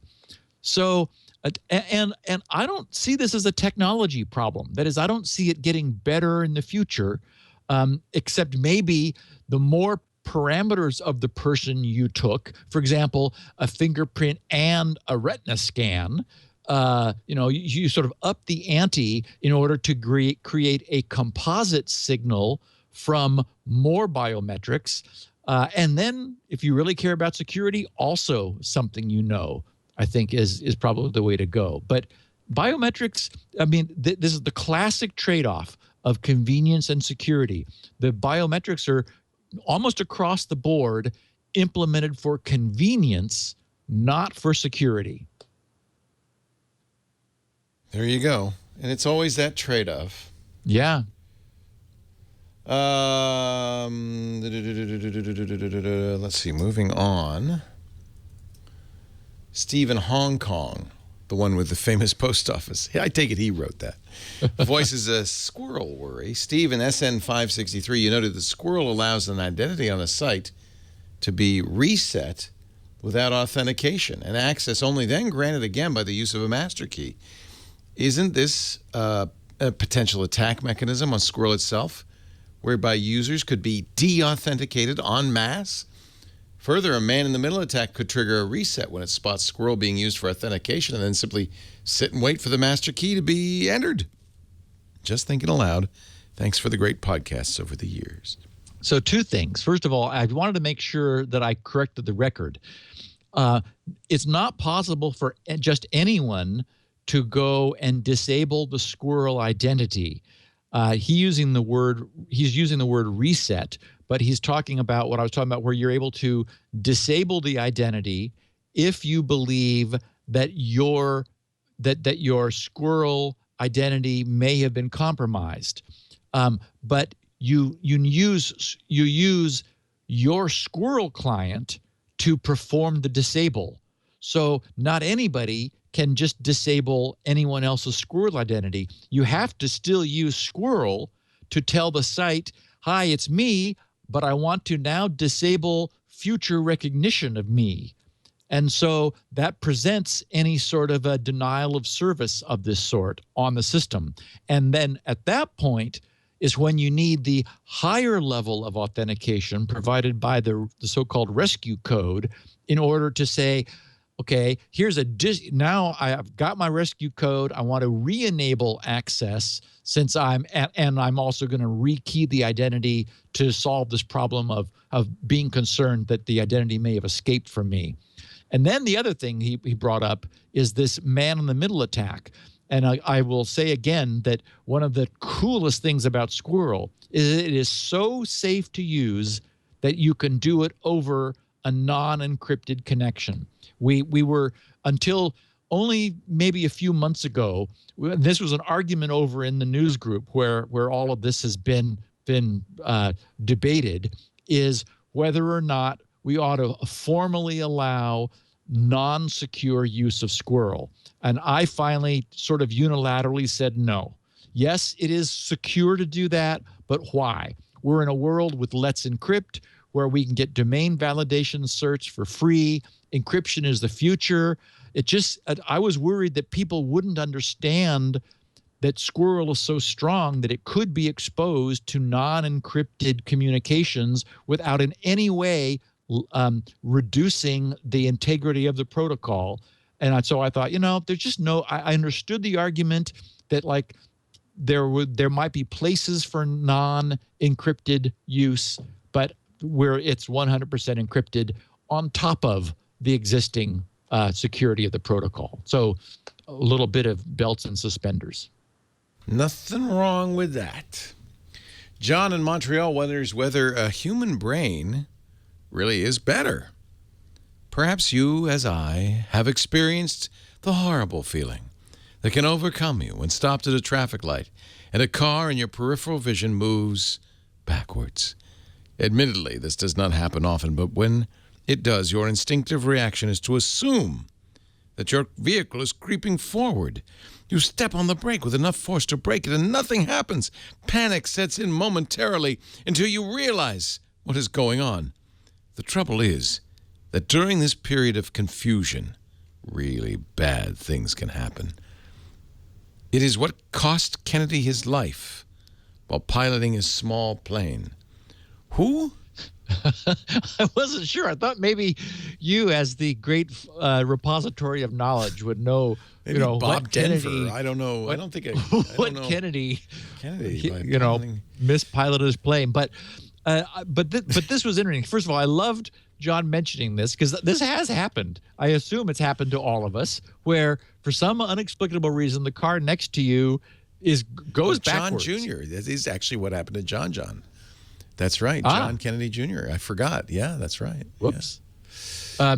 Anyway, so I've had that happen to me where a car next to me in my peripheral vision moves backwards, and your assumption is you're moving forwards. And so it's a bit of a jolting moment.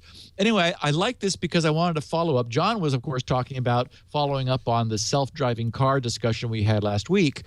And I've been thinking about it, and what occurred to me is that the advantage the car has, and I can't believe I'm saying this because I can't believe cars are driving themselves. It just seems too soon to me. Too soon. But cars have the advantage of 100% vigilance. They're not just going to get distracted. They're not going to be sleepy. They're not going to be intoxicated. They're not going to be arguing with somebody else, in the car, or turning around halfway to make sure that, the kids in the back seat are okay. And I just think, that's a substantial advantage that the car is 100% irrevocably, permanently focused on its job, and it allows the people inside not to have to be so concerned. So, it just seems too soon, but wow, that 100% vigilance factor, I think, is a significant benefit over people that are just inherently not 100% vigilant. One last question before we wrap this up, and it comes and this is the incredible tip of the year. It's from John Borgen. He's local. He's in Vacaville, California, with an incredible tip for Windows administrators. Steve, I just finished the podcast from yesterday. You had mentioned you wanted to perform a clean install of Windows 7 on your new Carbon X1 from Toshiba, or Lenovo. No. It says that you didn't have the drivers as Toshiba, but I think he means... Oh, yeah, he does say that. Lenovo. Yeah, he meant Lenovo. Yeah, provided them. There's a terrific piece of freeware called Double Driver that I've been using for years. It's made things like a refresh install so easily. You can find the software at Boozit, not an auspicious name, boozet.org/dd.htm. With it, you can view, backup, and restore any and all drivers on your machine. It's unbelievable. What a good idea. Keep going. When you first run it and do a scan, it'll show you all the drivers it detected, even printer drivers, and will automatically check the box next to everything that's not from Microsoft, although you can quickly check all boxes if you wish. The default settings have always grabbed everything I needed, and I have never had to back up any of Microsoft's drivers. After that, you can back up to either a single compressed zip file or a folder hierarchy containing all of your drivers. I've experienced some issues in the past using the built-in compressed zip function, so I just usually back up the drivers to a folder and then manually compress the main folder if needed. In addition, daily backups of my machine, I also keep an offline compressed zip containing all my drivers just in case. With the drivers backed up, you could either then manually install them one by one in Device Manager or use Double Driver again to batch install them all for you, which is what I usually do. The only issue I've run into is getting the drivers back onto the freshly formatted disk, as I've often been without USB drivers, so I can't use a thumb drive. If the machine has one, the CD-DVD drive will usually work, but then you need to burn a disk with the drivers on it, and you also have to include the double driver utility. I've forgotten to do that once or twice. I believe that the X1 Carbon, though, doesn't have a CD drive anyway. In this case, before reformatting the disk, I would create a new partition from within Windows and put both the driver backup folder and the double driver utility on it, as well as any other files or folders you want to keep, and then reinstall the OS and the original C partition, so you can then access the driver backup natively from within Windows once you're back up and going.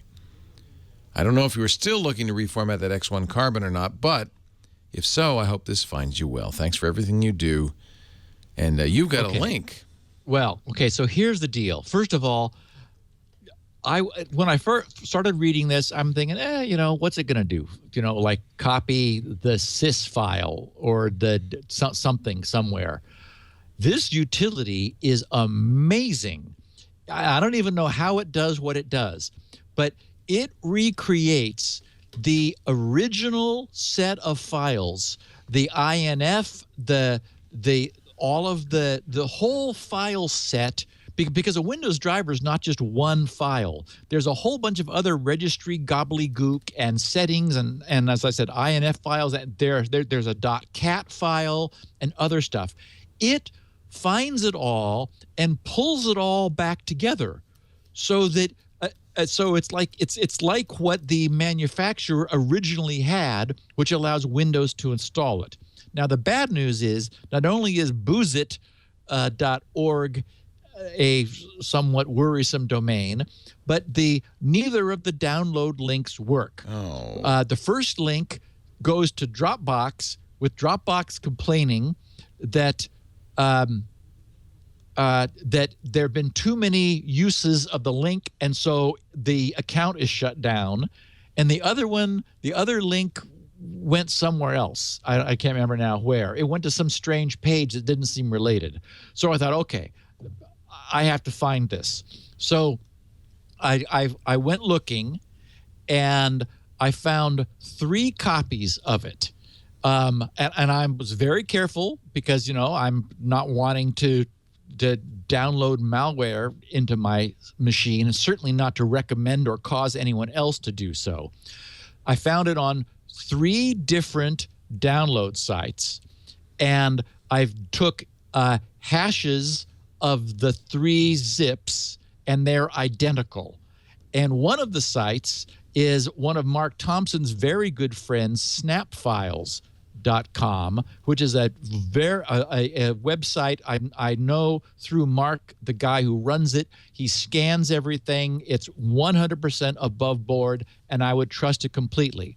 So what I did for the podcast, for all of the people listening to this, that this sounds interesting, is I grabbed the file from Snap Files. You could certainly go there and get it, but I put it on grc.com only because, and I read the license agreement, I'm not prohibited from doing that. It is freeware, and it's freely available and copyable.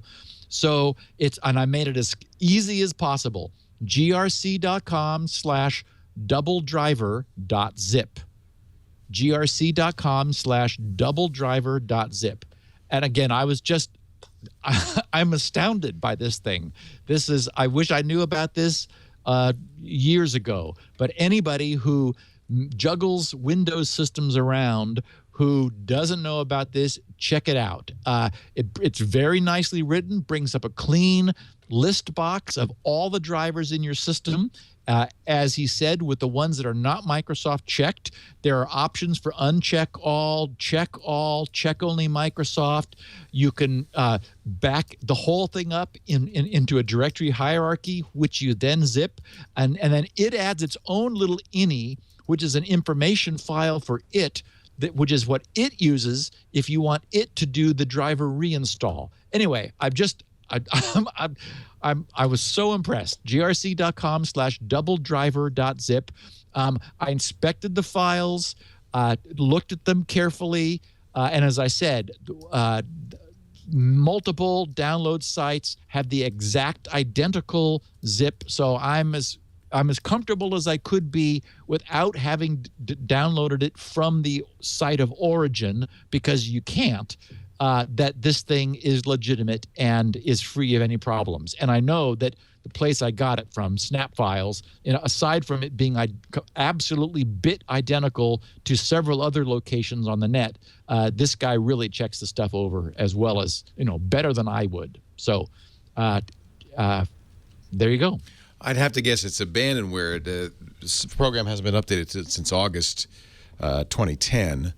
And the two things he links to, as you mentioned, one is a Dropbox, the other one is Ubuntu One, which is a service that was discontinued some years ago. That's what it was, right? So I think that he's probably either passed or just completely lost interest. And the site, when I saw, he uses JPEGs. Yeah. And it came up blurry and then slowly got clear. Yeah. And so he was doing incremental rendering on a low bandwidth connection. And I thought, wow, I haven't seen that for a long time. I'm thinking this has been in the closet. This server's been in the closet for a while. And maybe he got a job. I don't know, but I know that there are people who manage Windows. I know that Simon Zarafa, for example, will just be jumping up and down. This thing it's astonishing. Yeah, pretty cool. Pretty cool. Steve, we'll come out to the end of the show without error. At least as far as we know. But if there were error, we'll let you know next week.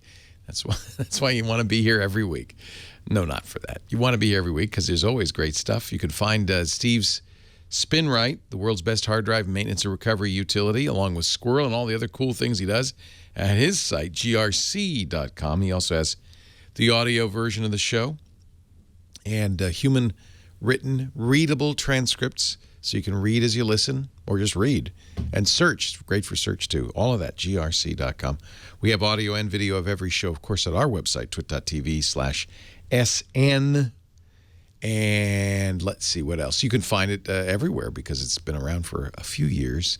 And just subscribe to the show on your favorite podcatcher or use one of those great Twit apps on every platform. And make sure you come back each and every week. You wouldn't want to miss it. We do the show Tuesdays, 1:30 Pacific, 4:30 Eastern, 20:30 UTC.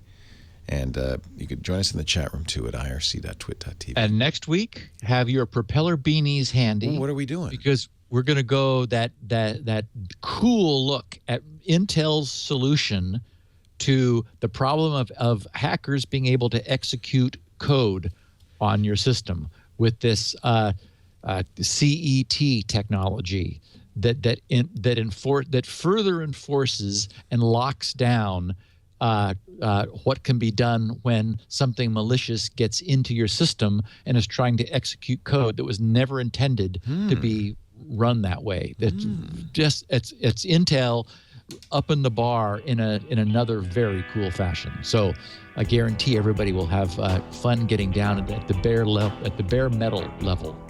Very cool. Thank you, Steve. We'll see you next week. Bare metal level on Security Now. Bye. Security Now.